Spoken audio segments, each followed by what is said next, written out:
안녕하십니까 성도 여러분. 2020년 9월 11일 9월의 둘째 주말, 둘째 안식일이 시작되는 첫 시간, 이 저녁 시간에 세상의 모든 걱정과 염려, 번거로움을 다 내려놓으시고 이 시간과 장소를 구별하여 방송에 동참하신 우리 성도님들 모두를 예수님의 이름으로 환영합니다. 지난 한 주간 건강하시고 평안하시고 특별히 안전하셨습니까?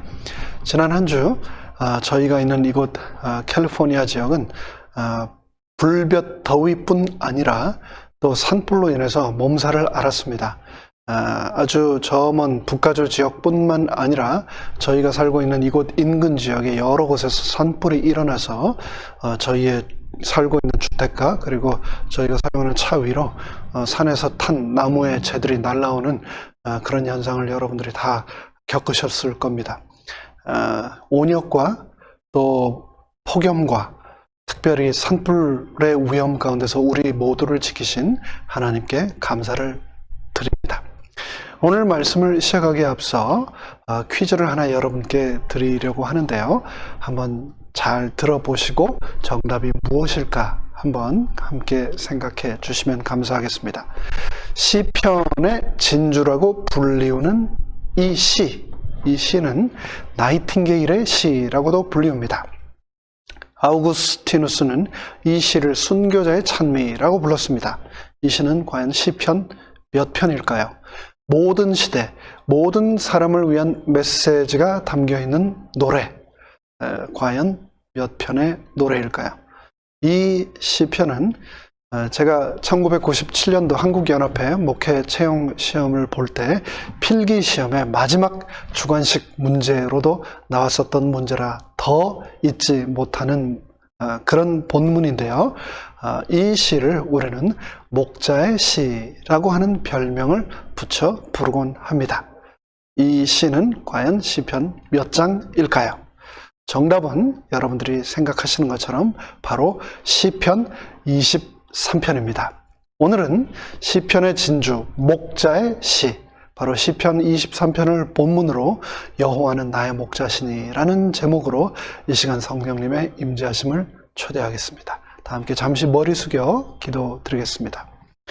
하늘에 계신 저희들의 아버지 하나님, 우리의 목자 되시고 우리의 주인 되시고 우리를 언제나 보호하시는 하나님 아버지께서 나의 목자이시라고 친히 말씀하여 주시니 그 은혜를 인하여 감사드립니다.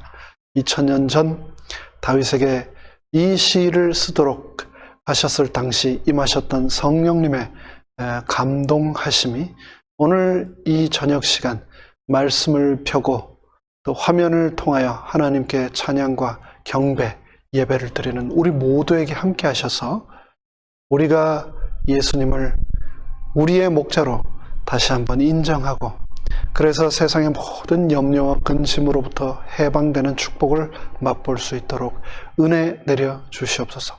모든 말씀 예수님의 이름으로 간절히 기도드리옵나이다. 아멘. 오늘 말씀을 시작하기에 앞서 다 함께 시편 본문 23편을 제가 읽도록 하겠습니다. 여호와는 나의 목자시니 내가 부족함이 없으리로다. 그가 나를 푸른 초장에 누이시며 쉴 만한 물가로 인도하시는도다. 내 영혼을 소생시키시고 자기 이름을 위하여 의의 길로 인도하시는도다. 내가 사망의 음침한 골짜기로 다닐지라도 해를 두려워하지 않을 것은 주께서 나와 함께 하심이라. 주의 지팡이와 막대기가 나를 안위하시나이다. 주께서 내 원수의 목전에서 내게 상을 베푸시고 기름으로 내 머리에 바르셨으니 내 잔이 넘치나이다. 마지막 6절입니다. 나의 평생의 선하심과 인자하심이 정녕 나를 따르리니 내가 여호와의 집에 영원히 거하리로다. 아멘.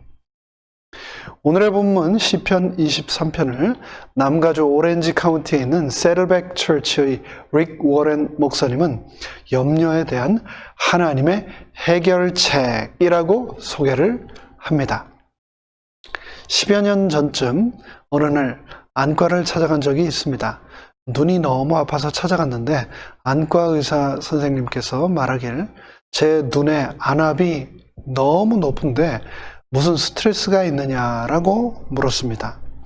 여러분들이 잘 아시는 것처럼 우리의 눈은 일정 수준의 안압을 유지해야 하는데 그 압력이 조절 능력을 상실할 경우 안구 건강에 큰 위협이 됩니다.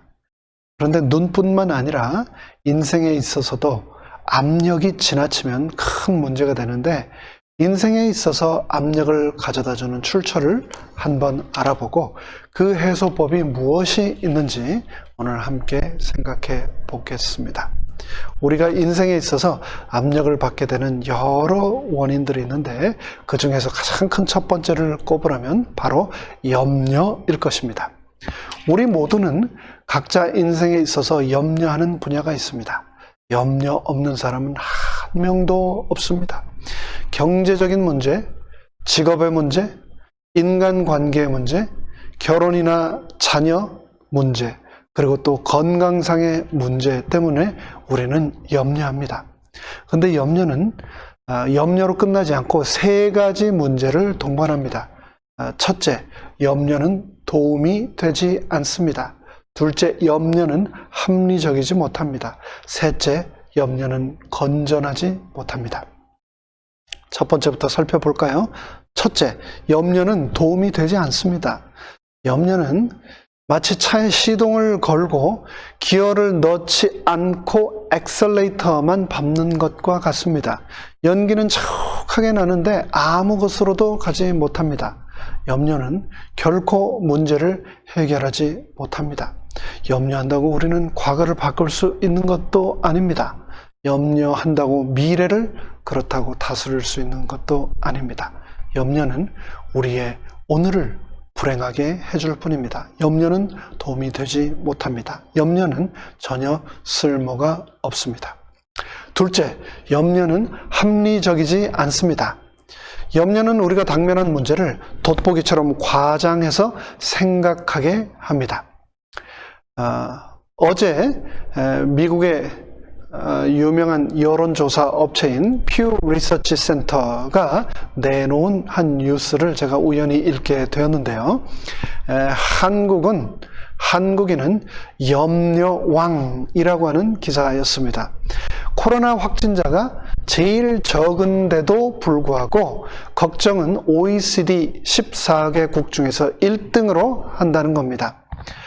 이 퓨 리서치 센터의 조사 결과에 의하면 미국이나 프랑스, 독일, 영국, 특별히 미국은 대한민국과 비교할 수 없을 만큼 확진자와 사망자가 많은 그런 나라이죠.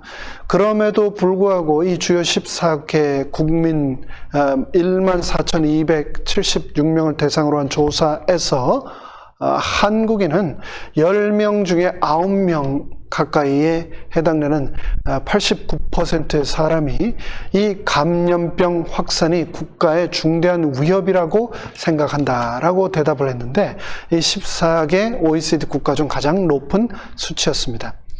코로나뿐만 아니라 세계 경제에 대한 염려도 한국은 여전히 1등이었습니다. 세계 경제 상황의 경우 10명 중 8명, 즉 83%에 해당되는 한국 국민들은 심각하게 걱정을 했습니다. 미국도 실업률이 높고 굉장히 여러모로 악조건 가운데 있음에도 불구하고 미국은 경제를 염려하는 사람들이 55%에 불과했는데 그에 비해 한국은 83%나 아주 지금 위험하다, 염려가 된다라고 응답을 한 것입니다. 앞일에 대해 쓸데없는 걱정을 한다는 것을 우리가 기우라고 합니다. 옛날 중국 기나라에 살던 한 사람이 만일 하늘이 무너지면 어디로 피해야 좋을 것인가 하며 탄식을 했다라는 말에서 유래한 이 기우라고 하는 말 여러분도 잘 아시죠? 근데 요즘 한국 사람들 걱정하는 것 보면 중국 사람 기우가 울고 갈 판입니다. 염려는 문제를 더 크게 만듭니다. 염려는 하면 할수록 더 커집니다. 우리가 바꿀 수 없는 것에 대해 염려하는 것은 정말 쓸데없는 짓입니다. 바꿀 수 있는 것에 대해 염려하는 것도 쓸데없는 짓입니다.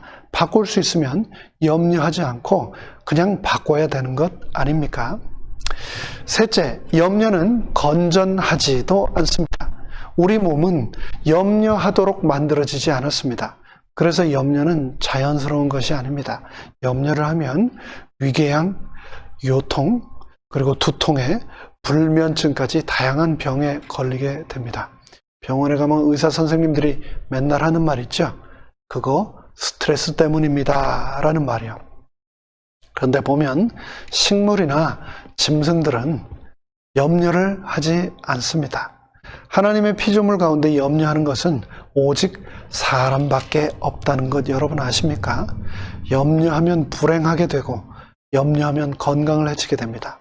염려에 대한 고전 영어의 뜻은 질식시키거나 숨이 막히게 하는 것이다 라고 되어 있습니다.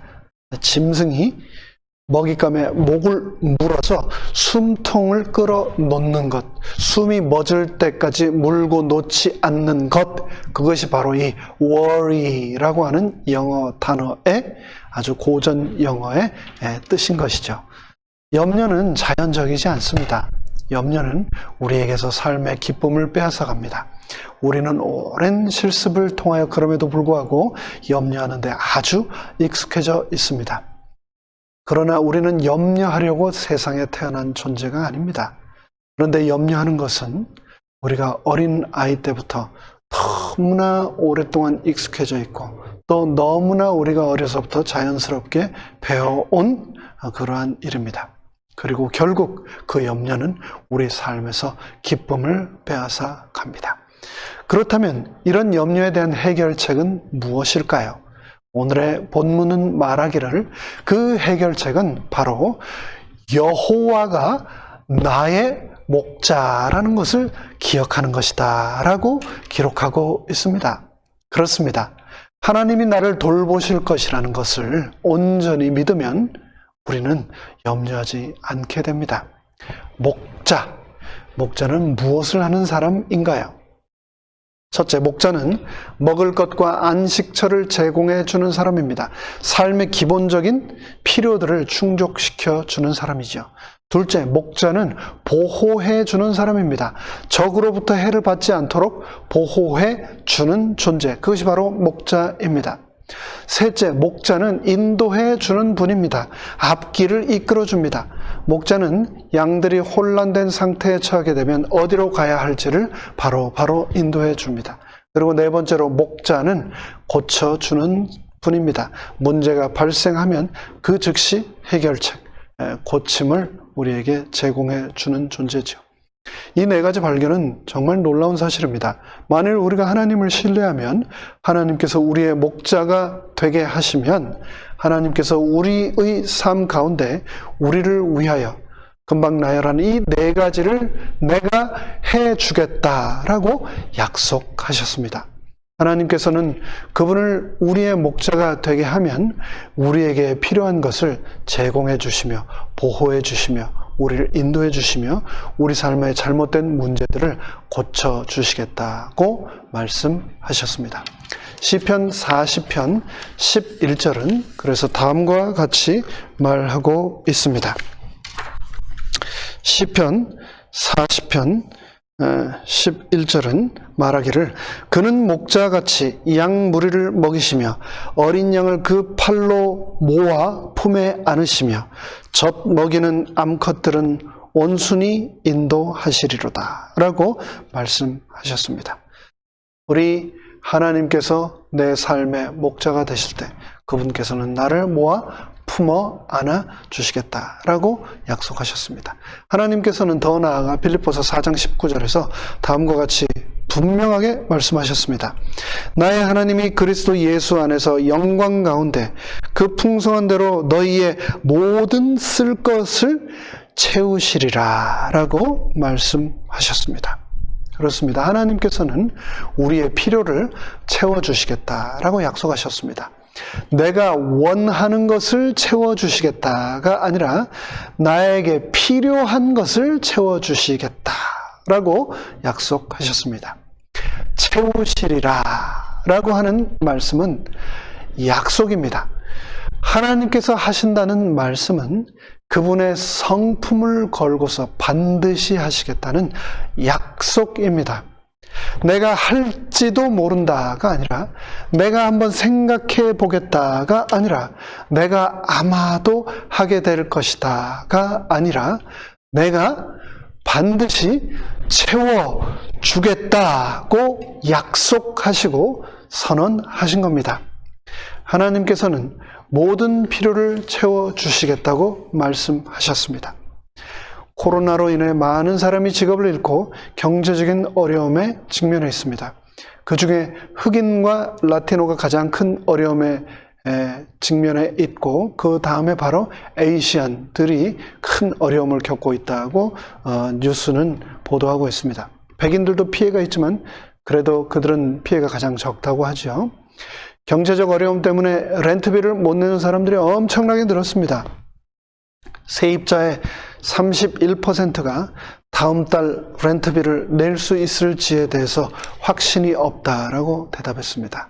그런데 빌립보서 4장 19절에서 하나님이 나의 모든 쓸 것을 채우시겠다고 약속하셨는데, 이 모든 것에는 어떤 것들이 포함될까요? 모든 것에 의사들에게 지불할 병원비도 포함될까요? 다음 달에 내야 할 렌트비도 포함될까요? 나의 영적인 필요, 경제적인 필요, 건강상과 인간관계상의 필요도 다 포함될까요? 그렇습니다. 모든 것이 다 포함되어 있습니다. 하나님께서 우리의 모든 필요를 채워주시겠다고 약속하셨다면, 우리를 보호해 주시겠다고 하셨다면, 우리가 혼돈될 때 인도해 주시며 우리의 삶에 문제가 있을 때 고쳐주시겠다고 하셨다면 걱정할 것이 없습니다. 그리고 걱정해서는 안 됩니다. 실상은 아무것도 걱정할 일이 없습니다. 내가 원하는 모든 것이 나에게 다 필요한 것이 아니기 때문입니다. 우리는 우리에게 필요한 것과 우리가 원하는 것조차도 구별 못하는 죄인입니다. 하나님이라는 목자는 우리를 사랑하시기 때문에 우리의 필요만을 채워주시며 우리의 원하는 바 모든 것을 다 채워주시지는 않는다는 것을 기억해야겠습니다. 하나님이 응답해 주시지 않는 기도의 제목들이 있습니까? 그것들은 내게 필요하지 않아서 하나님께서 나에게 주지 않으시는구나 라는 것을 우리는 깨달아야 할 필요가 있습니다. 언젠가 하이웨이를 운전하다가 작은 돌멩이 하나가 차 앞 유리에 탁 하고 튀기는 소리가 났습니다. 운전을 마치고 확인을 해보니 이 손가락 하나만한 크랙이 발견되었습니다.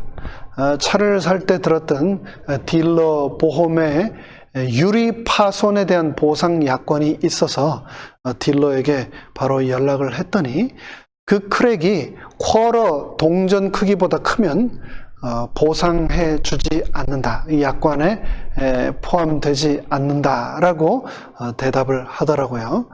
보험료는 이 차 페이먼을 하는 60개월 동안 꼬박꼬박 통장에서 빼나가면서 크랙이 동전보다 조금 사이즈가 크다고 못해준다고 하자 제가 아주 서운했습니다.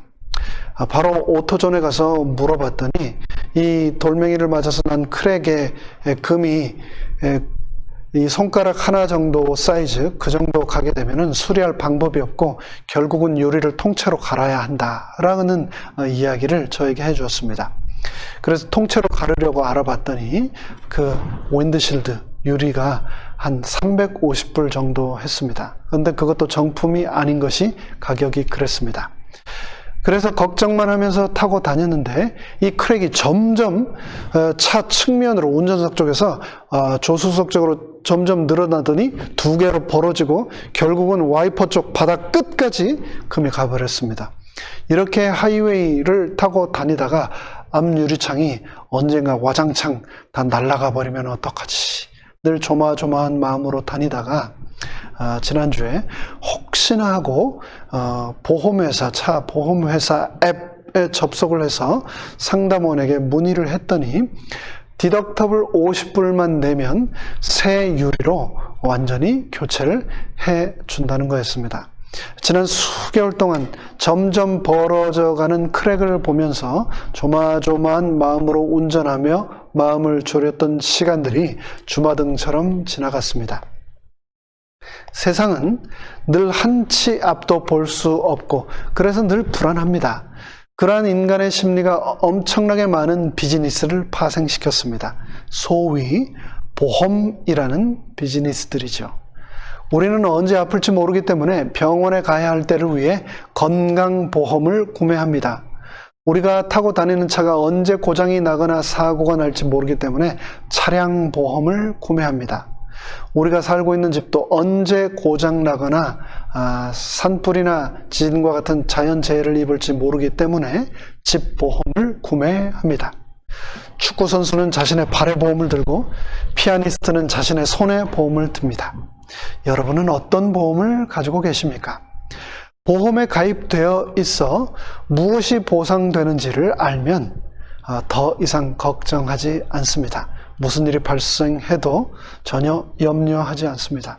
그런데 사건과 사고와 산불과 폭염과 이 팬데믹의 시대를 살아가는 우리에게 세상 최고의 보험이 이미 들어져 있는데 그게 무엇인지 여러분 아십니까?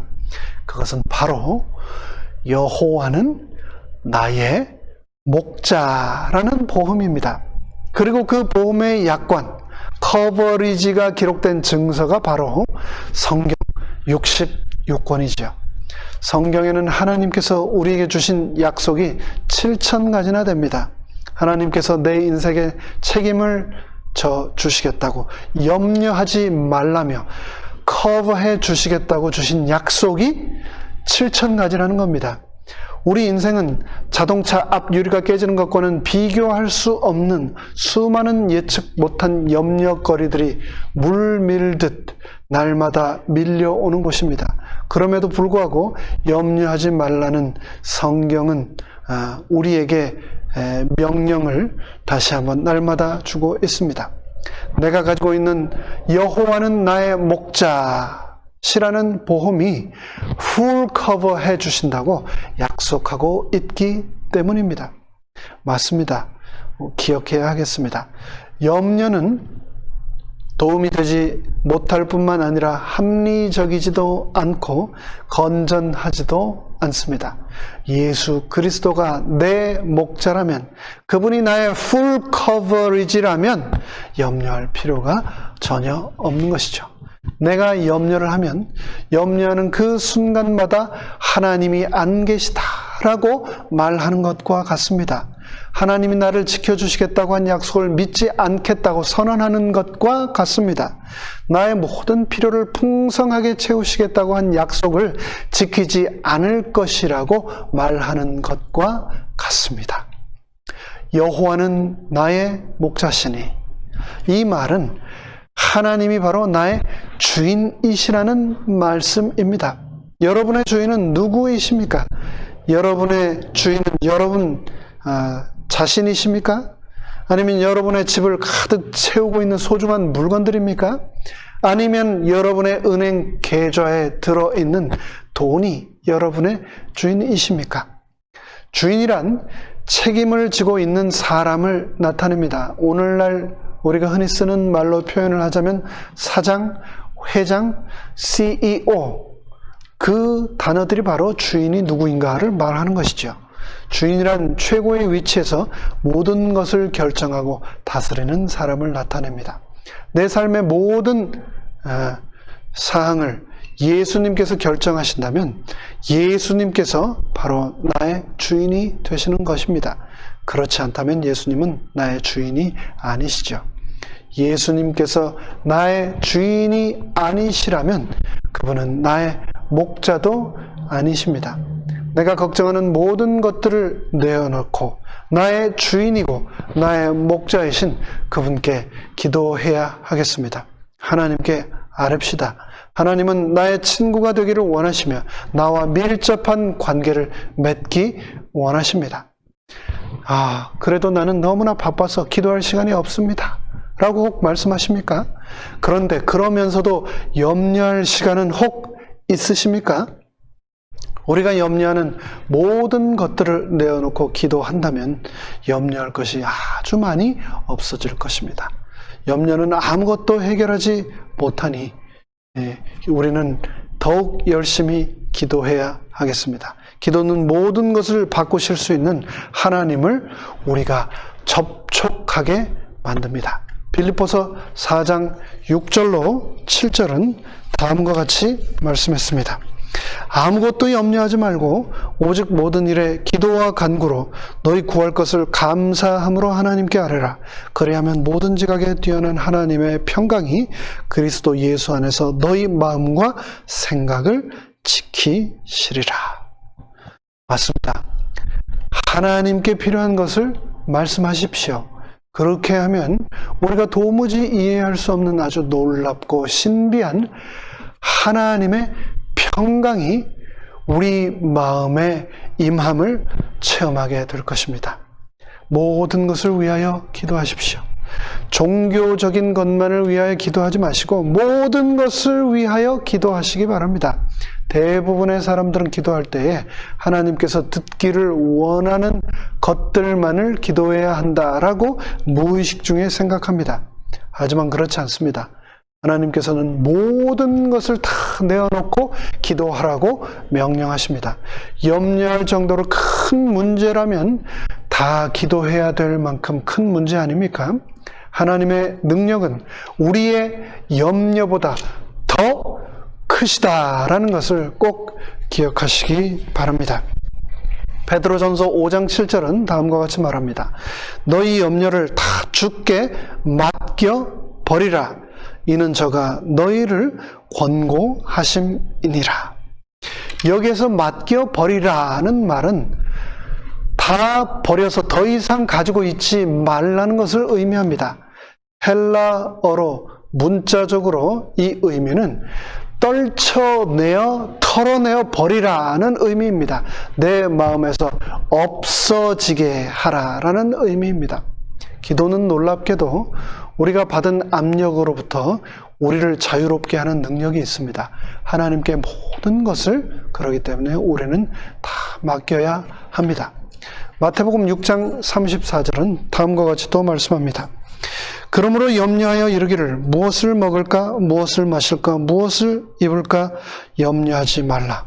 이는 다 이방인들의 구하는 것이라. 너희 하늘 아버지께서는 이 모든 것이 너희에게 있어야 할 줄을 아시느니라. 그런즉 너희는 먼저 그의 나라와 그의 의를 구하라. 그리하면 이 모든 것을 너희에게 더하시리라. 그러므로 내일 일을 위하여 염려하지 말라. 내일 일은 내일이 염려할 것이요 한날의 괴로움은 그날로 족하니라. 우리가 꼭 기억해야 되는 사실, 우리는 한 번에 하루씩만 산다는 것, 그것을 우리가 기억하고 그것에 초점을 맞추고 살아야 하겠습니다. 예수님께서는 비가 오기 전까지는 우산을 펴지 말라라고 말씀하십니다.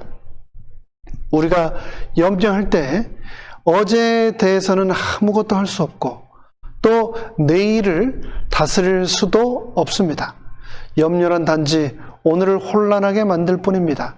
미래가 아주 어렵게 우리를 짓누를 수가 있습니다. 그래서 하나님께서는 조그만 조각으로 나누어 한 번에 하루씩만 생각하라라고 말씀하시며 한 번에 24시간만 주신 것입니다. 한 번에 하루만 사시기 바랍니다. 마태복음 6장 11절은 말씀합니다. 오늘날 우리에게 일용할 양식을 주옵시고 라고요.